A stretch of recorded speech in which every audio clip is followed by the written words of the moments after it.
This lecture is over Chapter 25. It's going to cover population and evolutionary genetics. Let's begin by outlining what a population is. So a population is a group of individuals with a common set of genes that lives in the same geographical area and is actively or potentially interbreeding. Okay, in this entire section, we start going over genetic frequencies and genotypes. We're going to be talking about them in the concept of a population, not an individual. So a population has a gene pool. That is all of the alleles that are present within that population.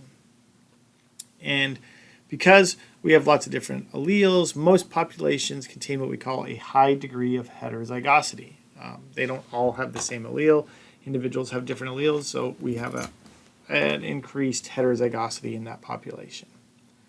Now, how do we detect what type of variation is even found in a population? Well, we can use things like artificial selection, in which we are breeding individuals over and over again, and if their genetic variation does exist, then we'd expect to see that phenotype change over time. And there's a lot of evidence of this, both genetic and archaeological evidence, that indicates that early humans were probably domesticating dogs at least 15,000 years ago, and that there was a number of selective traits that were selected for that have taken those breeds further and further away from wild dogs and wolves. The most direct way, however, today, if we want to estimate genetic variation, would be to compare the actual nucleotide sequences of genes by individuals within a population. So here's an example of that. This is looking at the genetic variation in alcohol dehydrogenase gene, and we're looking at it in Drosophila, so in fruit flies. And what we found is that the gene has two main alleles, so the ADHF and the ADHS. And these two alleles encode for proteins that differ by a single amino acid. So instead of having a threonine, we have a lysine at codon 192. Additionally, the ADH gene, if we looked at 5 populations and we took those populations, we cloned them and sequenced them, then from that we find that there's 11 cloned genes that contain about 43 different nucleotide variations of the ADH sequence. So this initial one right here, this is going to be protein level differences. These are now just nucleotide differences. Okay, so looking at a region of about 2,721 base pairs, we found 43 different variations. You can kind of see some of these here, right? So these would be point mutations that occurred that result in a different sequence. This asterisk one here is the one that results in a different protein sequence. So the difference between the ADHF and the ADHS.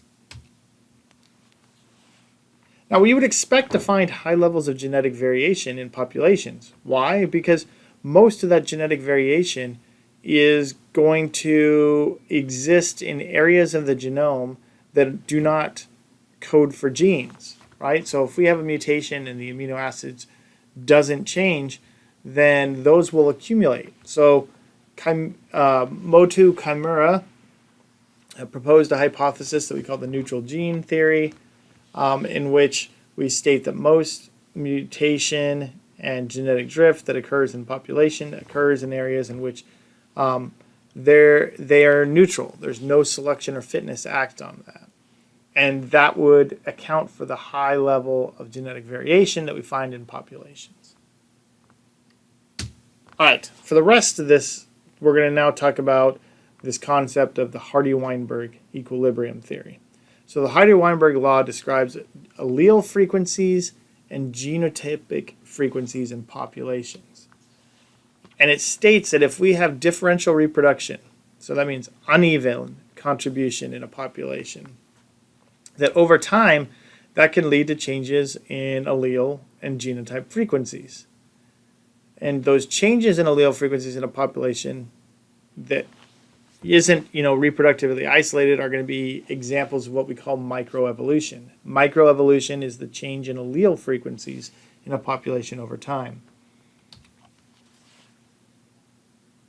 So, if we look at the relationship between the relative proportion of allele in a gene pool, compare that to the frequencies of different genotypes within a population, we can develop a mathematical model that simulates what we should expect. And that's exactly what the two mathematicians, Hardy and Weinberg, did. They created this model that describes what happens to allele frequencies and genotypic frequencies in a quote-unquote ideal population.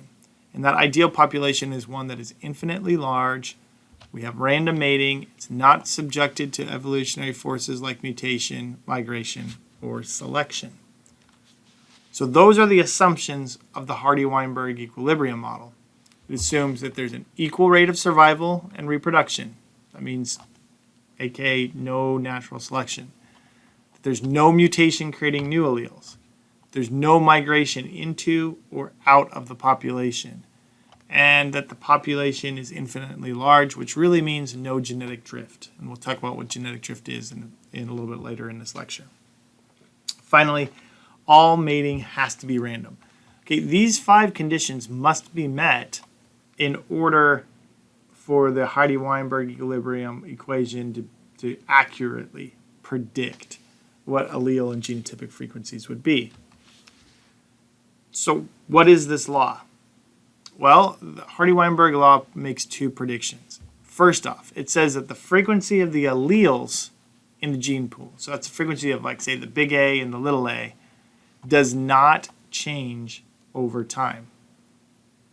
Secondly, it says that after 1 generation of random mating, that the genotypic frequencies for 2 alleles can be calculated as p squared plus 2pq plus q squared is equal to 1, where p is the frequency of allele A, like the dominant A, q is the frequency of allele little a. So for a 2 allele system, the expected genotypic frequencies for a population can be calculated based off of known allele frequencies in the gametes. So let's look at this. Here's our Hardy-Weinberg equation, right? So you have a P and a Q allele in the sperm, a P and a Q allele. These would be 2 heterozygous individuals. And what we'd get is the probability of P squared, PQ, QP, Q squared. So this is what we get, that P squared times, or plus 2PQ plus Q squared is equal to 1. That's where that equation comes from, right there. It's just a Punnett square of probabilities.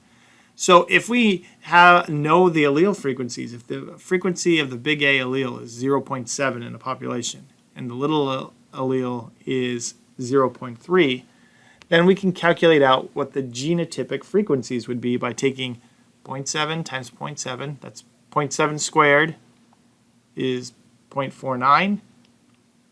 Okay, the little a 0.3 squared is going to be 0.09. And then we take that 2pq, right? So 0.7 times 0.3 is 0.21 plus 0.21, because it's 2 times that, right? And that will give us 0.49, 0.42, 0.09.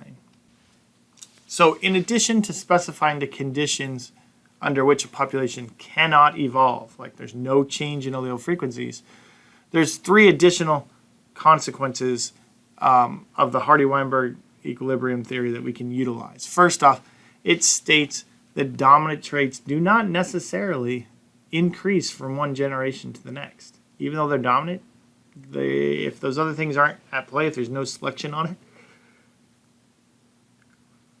those frequencies should remain the same. Secondly, genetic variability, it can be maintained in a population. We're not going towards fixing one trait or another trait. And finally, by knowing the frequency of just one genotype, frequencies of the other genotypes can be calculated. So let's look at a real-world example and how we can utilize Hardy-Weinberg law to figure out what the allele frequencies are in a population. In this analysis from your book, we're looking at a susceptibility to the HIV-1 infection based off of the CCR5 gene. And this gene encodes for a protein which is also a receptor for the strains of the HVA1. And individuals that are homozygous are resistant to this infection. Okay, heterozygous are susceptible, but they progress more slowly towards developing the actual AIDS. And then if you are homozygous if you're homozygous wild type, then you're going to be susceptible and you'll progress normally on a normal pattern towards developing the acquired immune deficiency syndrome. So here's our population data. Okay, we have the number of individuals of these genotypes. So the total you'll notice is 100. And there's two ways that we could calculate out what our allele frequencies are. So this table 25.2, goes through these two ways. The first is just to actually count the number of alleles. So if we have 79 individuals here, each of those 79 have 2 alleles of that one gene. And so that means there's 158 total alleles here. Okay. Additionally, the heterozygous, they have 1 copy. So if there's 20 heterozygous, that means we have 20. So that would be 178 total alleles in the population. And there's 200 total alleles because 100 individuals each has 2 alleles. So you could take 178 divided by 200, and that would give you 0.89, or basically 89%. Likewise, if you did it for the other, right, we have 1 individual, that means there's 2 alleles. 20 of the heterozygous, so there's 20 alleles there. That's 22 divided by 200, and that gives us 0.11%, right? So 11%. That's one way you could do it. The other way you could do it is just by dealing with the number of individuals and getting the genotypic frequency. So the genotypic frequency, 79 divided by 100, that means you have 0.79 of the homozygous wild type. You have 20 divided by 200, or 20%, 0.2 of the heterozygous, and 1 divided by 100, so 0.01 is the genotypic frequency of this allele.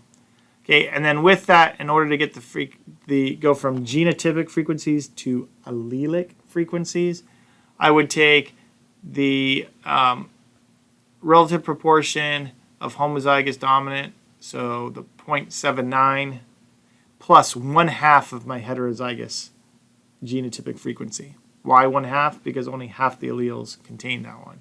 So 0.5 times 0.2, that's going to give me 0.1, so that would equal 0.89, or 89%. So you see, same thing right there.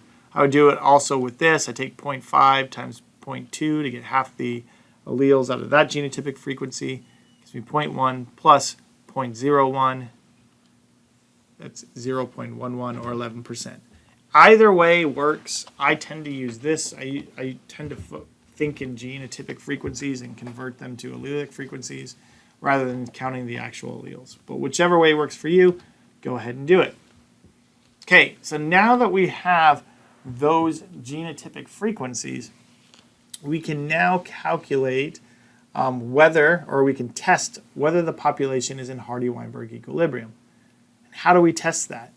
Well, we're going to utilize our Hardy-Weinberg equilibrium equation and do a chi-square test, a probability of fit, right? You'll remember chi-square is the sum of observed minus expected squared divided by expected. So observed and expected. What observed and expected are we looking at? In this case, we want to look at the genotypic frequencies. What are the observed genotypic frequencies, and what are the expected genotypic frequencies if the population is in Hardy-Weinberg equilibrium? So we already calculated our observed right here, right? 79 divided by 100, that's the observed genotypic frequency. How do we get the expected? Well, we're going to plug it into our Hardy-Weinberg equation. So you remember, expected was p squared plus 2pq plus q squared is equal to 1, with each of these reflecting one of our genotypic frequencies. So we're just going to take our allele frequencies that we calculated and put it in. So for the allele frequency of the big A, or in this case the 1, we are going to take 0.89 and square it, which gives us 0.792. Okay? The genotypic frequency of our heterozygotes, we're going to take 2 times p times q. So 2 times 0.89 times 0.11 equals 0.196. That's the genotypic frequency expected under Hardy-Weinberg equilibrium equation or conditions. Okay? And then finally for q squared, we take 0.11, square it, we get 0.012.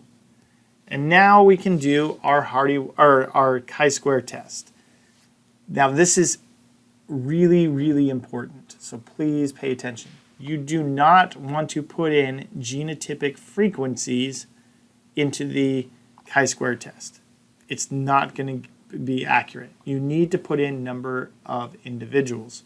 So that means you need to multiply this number. Whatever the genotypic frequency that you calculate for the expected, you need to multiply that times the total number of individuals in the population. So in this case, times 100. So that means we had 79 observed individuals that were 1, 1. And we predicted that there should be 79.2. So we square that, divided by 79.2, plus 20 heterozygous individuals. We predicted that there'd be 19.6, right? Squared divided by 19.6 plus one individual that was delta 32. We expected that we'd have 1.2 individuals, right? And we calculate that out. We get a chi-square of 0.00023. Our degrees of freedom in this case are going to be k minus 1 minus m, where k is the number of genotypes, m is the number of individual allele frequencies estimated. Okay, if we estimated an allele frequency, we need to put that in, and we'd go forward. Okay, don't worry too much on the degree of freedom. Now, Hardy-Weinberg equilibrium can be used for multiple allele systems, right? We just have to use the binomial equation. So if we had three alleles, we'd have p plus q plus r is equal to 1, and then this is what we would get. Obviously, that starts to get really complicated. All of the questions in this chapter and on the exam will be biallelic, so just 2 alleles in a system. But you can see right here, using blood type, where you have 3 alleles, this is what we have. We can calculate out what our expected would be under Hardy-Weinberg equilibrium by using that equation. We can also use the Hardy-Weinberg law to estimate the frequency of heterozygotes in a population. We can also estimate the frequency of a recessive trait. We can determine that by counting individuals in a sample of the population. So here is a kind of a standard example that's given. Let's say we're looking at a particular trait in a population that we know is rare, so it's likely recessive. In this case, cystic fibrosis. Okay, we know it has an incident rate of about 1 in every 2,500 people. So if we take 1 divided by 2,500, that gives us 0.0004 people who are of Northern European ancestry would have cystic fibrosis. Okay, we can then calculate out what that allelic frequency is using Hardy-Weinberg. Again, we have to make the assumption that the population is in Hardy-Weinberg equilibrium, but we could take that q squared, okay, and basically solve for q. So the square root of 0.0004 is equal to 0.2.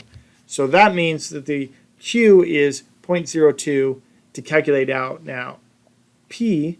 We're just going to take 1 minus q, because p plus q should equal 100% of the alleles in a population.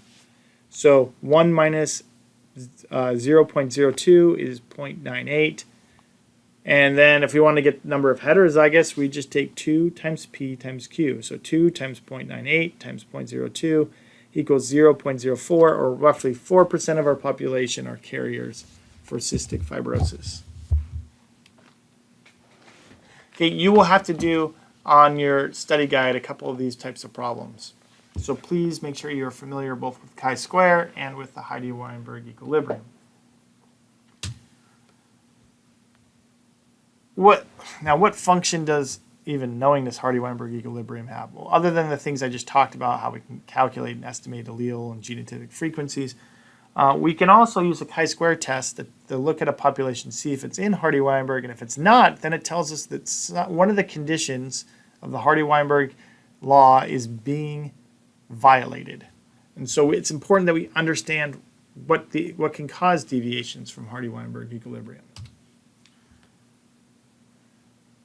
So one of the first caveats is that the population is not under natural selection. So if individuals of all genotypes are subject to natural selection and they do not have equal rates of either survival or reproductive success, then we would expect allele frequencies to change from one generation to the next. And just to reiterate this, you probably had it in Biology 112 or 113, natural selection, that's the principal force that shifts allele frequencies within large populations. This was established by the observations of Darwin and also Alfred Wallace. You know, Darwin and Wallace both formulated this concept of natural selection, in which they summarized their observations and found that individuals of a species, they all exhibit variations in phenotype. It's not like you have set phenotypes in populations. There are differentiations. And that many of those variations appear to be heritable. They get passed on from one generation to the next. Thirdly, they said that organisms tend to reproduce in an exponential fashion. That means they're going to make more babies than can survive. So more offspring are produced than can survive. Therefore, there is a struggle for survival, and only the most fit individuals will survive. That's their fourth principle, right? Some phenotypes are more successful at survival and reproduction than others. So as a consequence of natural selection, populations and species change over time, right? If we have an allele that is under selection, then it's going to be favored from one generation to the next. We'd expect the number of those alleles to increase from one generation to the next.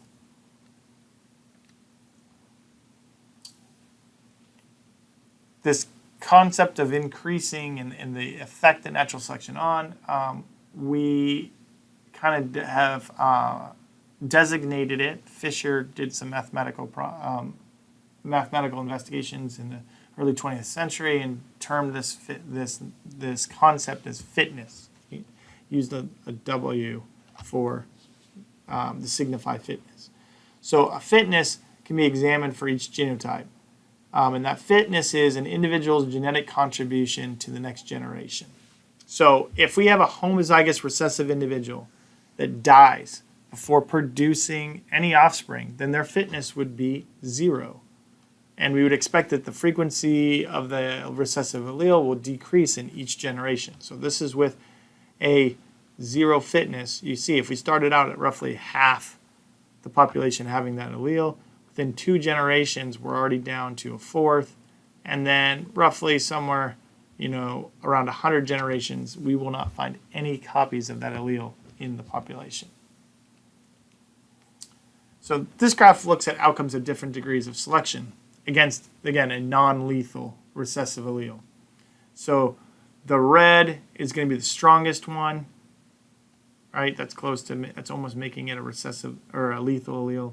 Then we have kind of these intermediates, in which, again, the fitness, if this is fitness 0, maybe we're slowly getting closer to 1. And fitness would be between 0 and 1.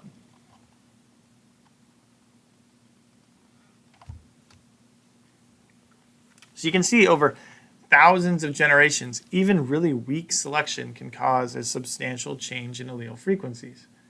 And for that selection to produce rapid change in allele frequencies, we have to have large differences in fitness among our genotypes. We can classify what type of fitness we have or what type of natural selection into how the selective force results on population or individuals' genotypes within a population. So selection has three kind of different directions we can go. We have directional selection, stabilizing selection, and disruption selection. Let's start with directional. So in directional, what we're doing is we are moving from, again, let's say these are our three genotypes. So the homozygous dominant, heterozygous, and the homozygous recessive. So in directional selection, we are moving from one allele to the next. Okay? And it's usually as a result of an environment. So here's a great example. Beak size in finches.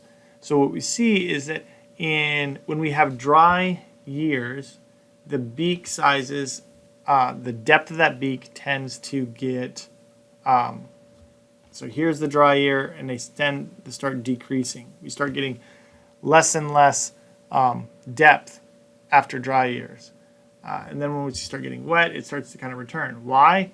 Well, these peaks, when you have a wet year, there's lots of fruit, so having a deep beak is beneficial because you can reach in far, pull off berries off of bushes, and feed that way. In a dry year, you're probably feeding more on nuts, and so having a shallower depth means you have a greater force can be applied to crack open seeds. So again, this is directional. If the Q is the narrow beak, P is the deeper beak, so narrower, deeper. You can see how during this time we're having directional selection towards the narrow beak. Then after a dry year, when we don't get as much fruit, you start seeing the directional selection towards a wide beak. We're moving that way. That's directional. Okay, in stabilizing selection, this is where we say intermediate types are favored. Okay, both of the extreme phenotypes are selected against. And a lot of these traits, they're not necessarily Mendelian, right? They're probably quantitative traits. So we're talking about additive alleles. We're trying to find an intermediate number of additive alleles. Great example of this would be human birth weight. Right? If we look at human birth weight, really low weight usually results in infant death. And if you have a really high birth weight, that also can result in infant death, mostly because the baby can't pass out of the birth canal, and so you have complications. So what we find is that infant births tend to be kind of in this intermediate range. We don't have a lot of infant weights that are really small. We don't have a lot that are really big. We're somewhere around the average of like 6.5.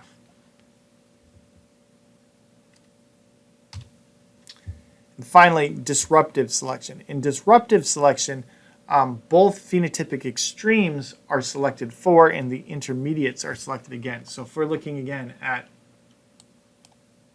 p squared plus 2pq, 2pq is our heterozygous. What we'd expect in the next generation is that p squared would increase, q squared would increase, and the 2pq would go down. Okay, if I go back to stabilizing, I should have written this on here, 2pq squared.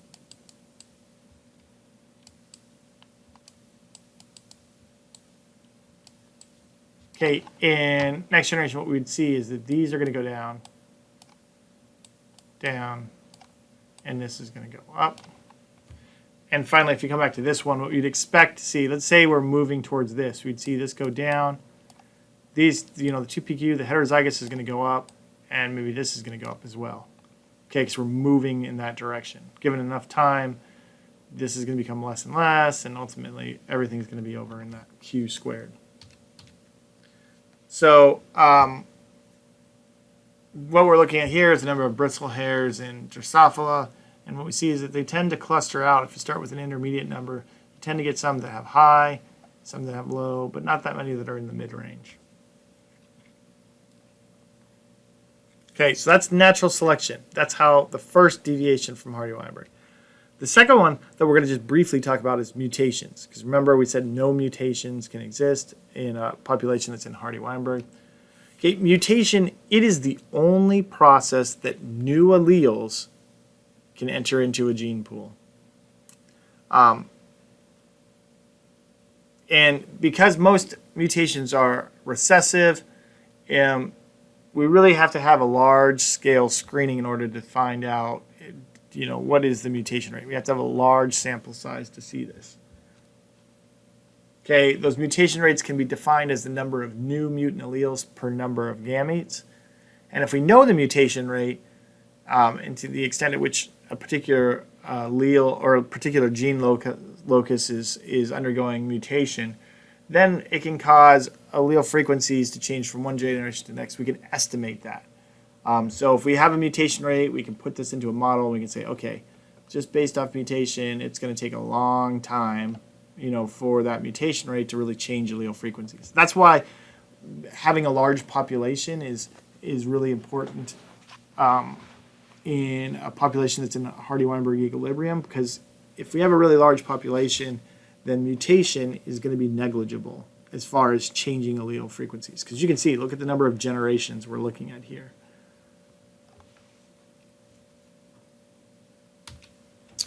All right, now let's move on to migration and gene flow. Now, migration occurs when individuals move between populations. Okay, sometimes in ecology we use migration and gene flow interchangeably, but really in genetics what we're talking about is gene flow. It's not enough to just migrate into another population if you don't interbreed with it. You have to interbreed, and as soon as you have interbreeding, that's gene flow. So gene flow occurs when individuals move between populations, and when a species divides into populations that are separated, say, geographically, then the allele frequencies in the new populations are going to differ over time. They're going to slowly change over time, and we'd expect to find that. What gene flow does is it homogenizes. That means it starts to make allele frequencies similar over time. And that rate of homogenization, of kind of coalescing at an equal thing, is going to be dependent upon the amount of gene flow. So in this picture right here, you can see here is the relative proportion of Asian alleles, alleles found in Asian populations in Europe, right? So as we get further and further away from Asia, we have less of those alleles. Why? Because there's not as much migration that occurred. You're going to have a lot more migration from here to here than you are from here all the way to here.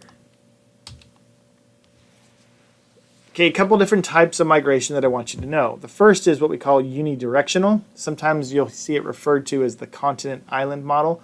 And when this occurs, migration is only going in one direction. We're going from the mainland to the island.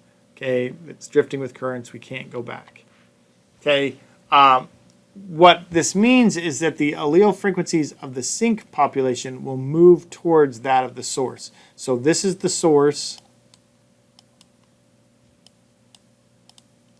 and this is the sink. So let's say we're looking at just P in these two. So if P starting out was, let's say over here it's at 80%, so 0.8, and over here it was at 0.4.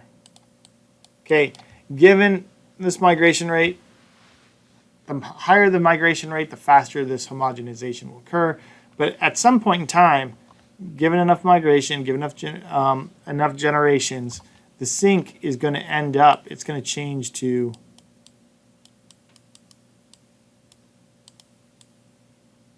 right? That'll be its equilibrium point. And that level of convergence is going to depend on how much of that migration is occurring. Is it high or is it low? The next model I want you guys to understand is what we call the bidirectional model. This is sometimes referred to as the island model, in which migration occurs in both directions. So you have a population and another population, and we have gene flow going in both directions. Okay, when this occurs, the alleles are going to converge at what we call an equilibrium point. And that equilibrium point is going to be dependent on the migration rates that we have. Okay, if they're equal, then the midpoint will be somewhere between. So let's say we have equal bidirectional gene flow, and that this is population 1, population 2, and that P in population 1 is 0.2, and P in population 2 is 0.8. Okay, if the migration from both is the exact same, then they're going to end up both of these in the middle. Given enough time, P for both of these values, the frequency of the P allele is going to be somewhere directly between this. So it's going to end up at P equaling 0.5.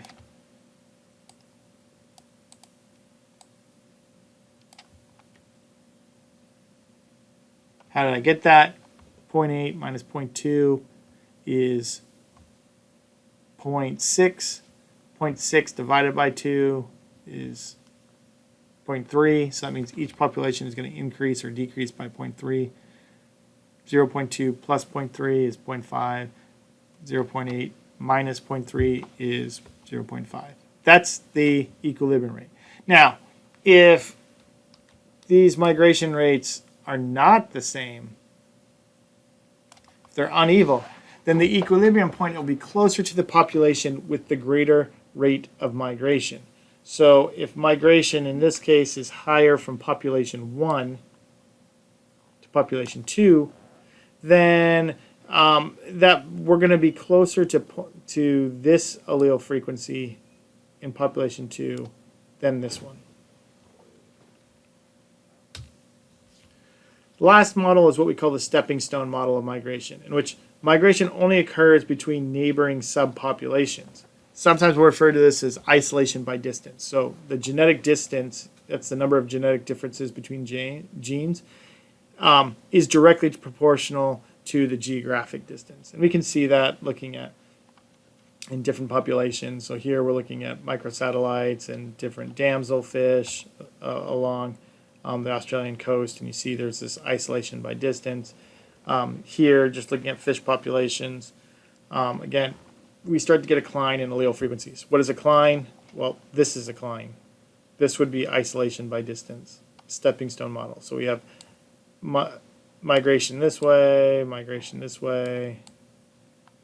and so on and so forth. Okay, that covers migration. Now, another caveat that we said in order for Hardy-Weinberg equilibrium to apply to a population is that it has to be a large population size, i.e. no genetic drift. So let's talk about what genetic drift is. Genetic drift causes random changes in allele frequencies in small populations. And it occurs when the number of reproducing individuals in a population is too small to ensure that all the alleles in the gene pool would be passed on to the next generation in their existing frequencies. Sometimes I refer to genetic drift as like this is the function of just kind of crap happens.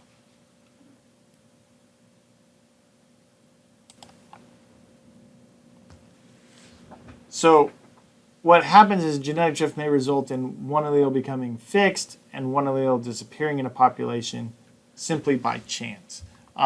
Let's explain. Let's take a look at what this could look like. So this is a genetic drift calculator. This is looking at, say, 5 different populations. We're using number of generations 400. And here I can put in, I can do a couple different things. I can do, I can look at fitness. I can change fitness and see how that changes stuff.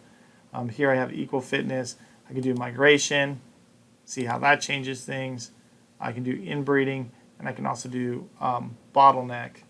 But I'm going to put a small population. I'm not going to mess with any of these. I'm just doing a small population to begin with. So let's put, just say 50 individuals. And we're starting the allelic frequency at 50%. So P is 0.5. And we're going to hit go. And what you see is my populations start randomly fluctuating all the time. So in population 1, look, I became fixed. Or in population 4. In population 1, I became fixed for the other. And these other ones are just kind of jumping all around. What's going on? Well, this is just simulating random mating. And when in small populations, sometimes the random mating comes out to be not so random. If I increase the population size, now let's make it 500.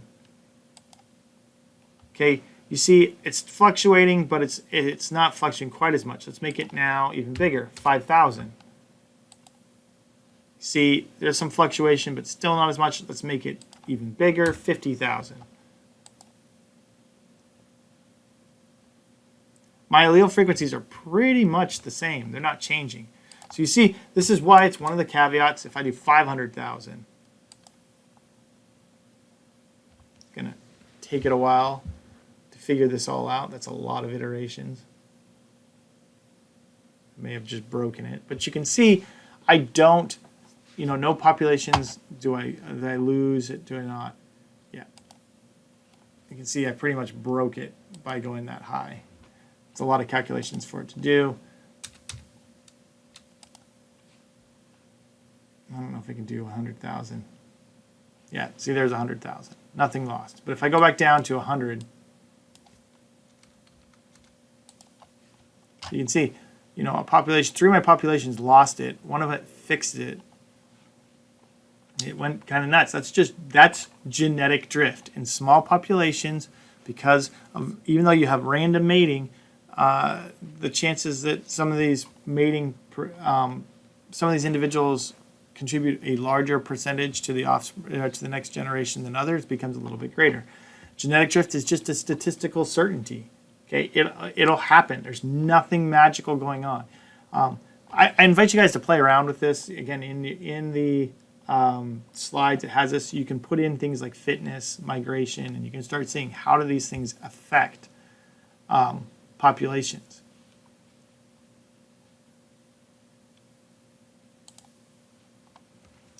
Okay, so play around with that, but remind yourself that genetic drift occurs in small populations. 2 types of genetic drift that we should be aware of. So in addition to small population size, we can also have genetic drift when we have something called the founder effect. This occurs when a population originates from a very small number of individuals whose gene pool may not reflect that of the larger population which it came from. So I like to kind of give the example of saying, okay, let's say you're a goat herder, you have a mountain, you have a bunch of goats that live on your mountain. Okay, I'm just going to draw 5. I'm just making them as circles. Let's say some of them are dark. Actually, I'll make 6. Let's say half of them are black, half of them are white. Okay, in their wool color of your goats or your sheep.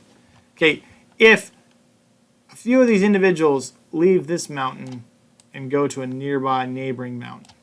Okay, let's say 2 individuals go, and it's random as to which ones they go.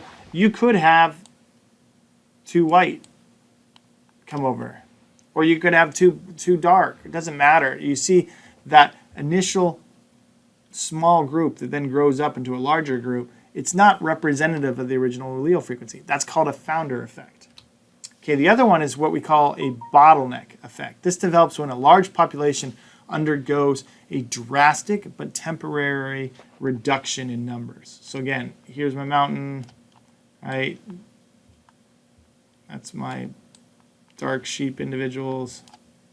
Here's my white sheep individuals. And let's say we have a lightning strike that causes a fire and kills off half my sheep. Again, even if this is relative equal proportions of 50%, 50%, we could have something in which only the whites survive, or a different number of those. Okay, that would be a bottleneck. Okay, so we've talked about natural selection, mutation, large population size, i.e. genetic drift. Now let's talk about non-random mating. Now, non-random mating is interesting because it will change genotypic frequencies, but it does not change allele frequencies. So non-random mating is where there's the likelihood of individuals of the same genotype reproducing with each other. Okay, where this in and of itself will not change allele frequencies. The only time this can change allele frequencies is if there's subsequent natural selection against certain genotypes, and so by having non-random mating, you further increase the effects of natural selection. But non-random mating itself does not directly change allele frequencies. Why not? Well, because those alleles end up being hidden in the heterozygous individuals. 3 types of non-random mating. We can have what we call positive assortative mating, in which you're much more likely to mate with someone who has a similar genotype. So this would be like blondes reproducing with blondes. You can have negative assortative mating, where you're more likely to reproduce with someone who has a dissimilar genotype. So in the case of my hair color, that would be like, blondes and brunettes are much more likely to mate than brunette or blonde. And finally, those are the 2 main types. We can also have inbreeding, in which you mate with individuals to which you're related. And inbreeding is important because now it's not just about having similar genotypes. You could have, if a blonde and a blonde reproduces because of positive assortative mating, but you're reproducing with your sibling, well, not only at that locus are you likely to have the same genes, but a lot of other loci you're likely to have the same genes. So a word about inbreeding. For a given allele, inbreeding is going to increase the proportion of homozygous at that particular population. And you've probably heard a number of people say, like, oh, inbreeding is really bad. If you inbreed, you're going to have mutant kids. That's not necessarily true at all, right? What it means is that you're going to be moving towards homozygosity. Now, in a population, there's always some rare recessive alleles that exist for things that do cause disabilities. So if you have enough inbreeding, if you inbreed in a family long enough, you're much more likely, if some of those alleles exist within your family pedigree, that they'll start to manifest itself. And that's when you might start getting like birth defects. But just a single round of inbreeding is probably not going to result in that.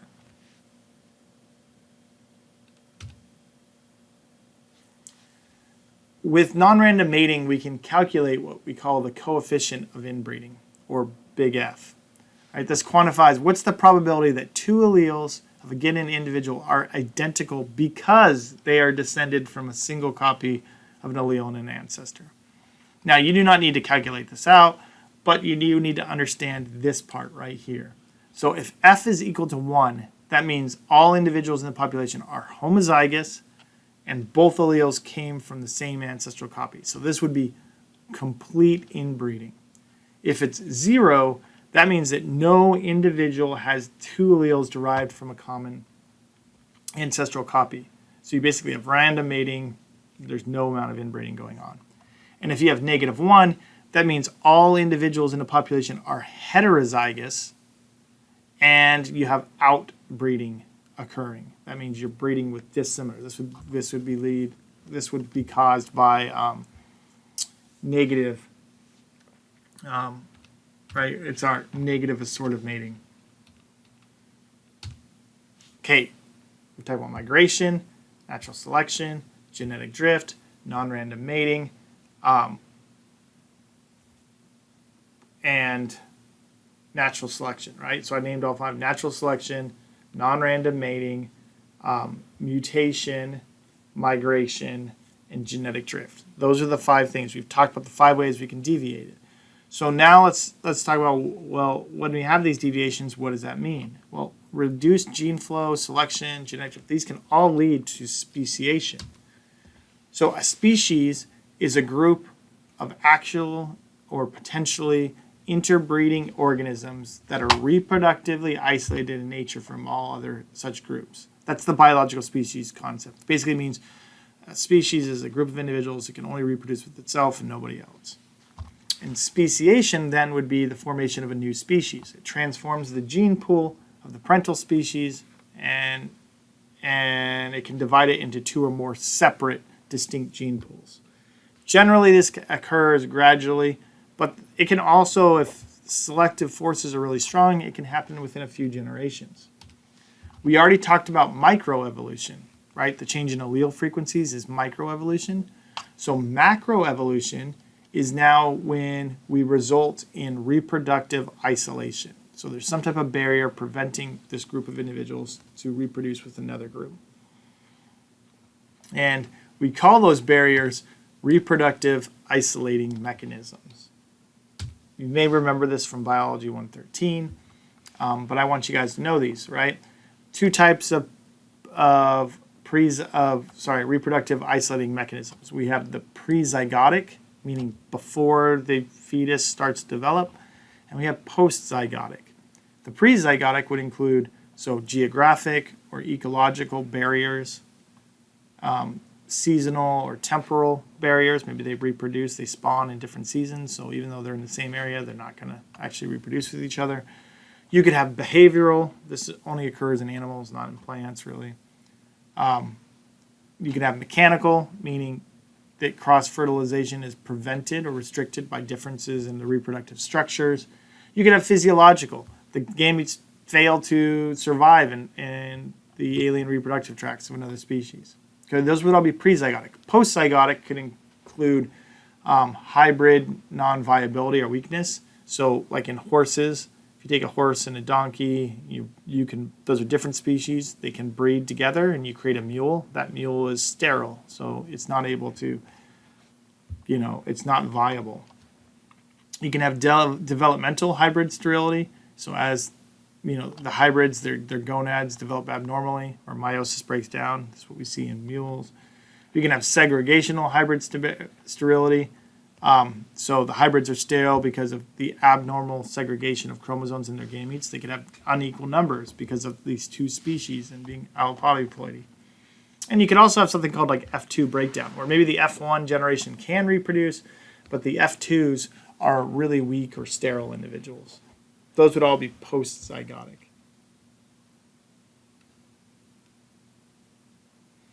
And we see this all the time in nature. A classic example is looking at the closure of the Isthmus of Panama. So one point in time, the Caribbean Sea and the North Pacific Ocean was open. This didn't, this isthmus was underwater, it didn't extend.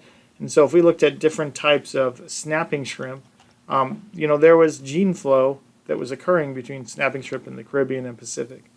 But then, as this Isthmus of Panama extended and rose out of the ocean, these species were limited from each other. They didn't have gene flow back and forth. And when we look at species on both sides, what we find is that there's populations that look very similar to each other anatomically. So physically, they look similar. But when you look at their genetics, they're actually very different. That's because they've been isolated from so long that they've now acquired, their genetics have become distinct from each other, and some of them will not interbreed. So even if you put the ones that are similar, you put them close together, you cannot get them to breed together. So they really are classically distinct species. Two types of speciation: allopatric and sympatric. Allopatric is when a population is separated geographically and then it diverges. Okay. You can have things where it's like parapatric, where you have a small group that carves out its own little ecological niche. Usually you have a founder effect. Okay. You can also have parapatric, which both populations are in the same habitat, but there's a hybrid zone between them, and then over time that hybrid zone is kind of like resolved. And sympatric, the divergence of two species from a common ancestor, it occurs, but they occupy the same space. Okay, sympatric speciation is a little bit more difficult to figure out what the reproductive isolation mechanism is. Sometimes it may be that you have a difference in seasonality of when they start to spawn. Here in Hawaii, we have limpets that live on rocks, right? There's different species of limpets. They're on the exact same rock, but they're different species. They were always on the same rock together, but they developed different spawning times. So they spawn at different times of the year. That's why they don't interbreed. Okay, mostly we used to think of these processes being kind of slow. It takes a long time. But it can be very quickly. There's incidents of this occurring very, very quickly in, say, like Lake Victoria in Africa, in which you have these drought seasons in which some of these streams and riffle areas will dry up, and you get these cichlid fish that very quickly and rapidly start to reproduce and diverge from each other. So you have some species where it's saying about we're getting a new species every 30 years in some of these areas. That's really quick on evolutionary timescales. Okay, that's where we want to stop. That's the information I want you guys to know.